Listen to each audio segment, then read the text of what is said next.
Minsan active yeast, minsan instant yeast. Ano ba ang kaibahan ng dalawang ito? Pwede ba silang i-substitute sa isa't isa? At ano nga bang mas maganda na gamitin sa paggawa ng bread? So kapag po sinabing active yeast, actually medyo nakakalito siya kasi kailangan pa tong i-activate. So hindi pa siya ready to use. So ito po yung nakikita nyo sa mga recipes na kailangang ihalo sa warm water and sugar bago isama sa ibang mga ingredients. On the other hand, ang instant yeast o tinatawag ding rapid rise yeast, ito po ay ready to use. So hindi nyo na kailangang i-bloom or i-activate.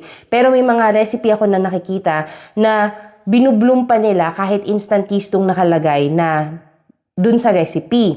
Pero no need na po talaga unless ang matagal na pong nakastore ang inyong instant yeast at hindi kayo sigurado kung buhay pa yung inyong yeast. So, kaya kailangan nyo siyang ibabad muna ng warm water with sugar para malaman lang kung buhay pa sila. Pero kung kakabili nyo lang po at gagamitin nyo na siya agad, hindi nyo na po kailangang i-bloom ang instant dry yeast.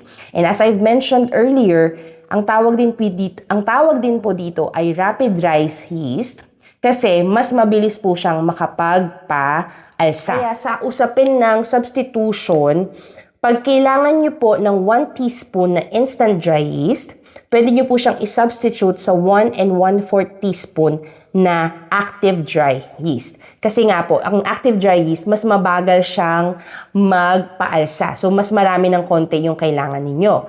Kapag naman 1 teaspoon na active dry yeast yung kailangan ninyo, pwedeng 3/4 teaspoon lang ng instant dry yeast ang gagamitin.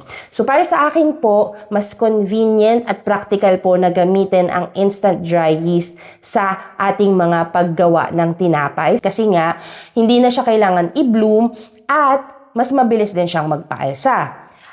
But, yung iba po, nakasanayan na nila yung active dry yeast. Kaya ito yung ginagamit nila. And, yung mga gumagawa ng artisan breads, yung gusto nila yung long proofing or long fermentation for deeper flavor, mas pinipili nila ang active dry yeast. I hope this helps. Sa ulitin,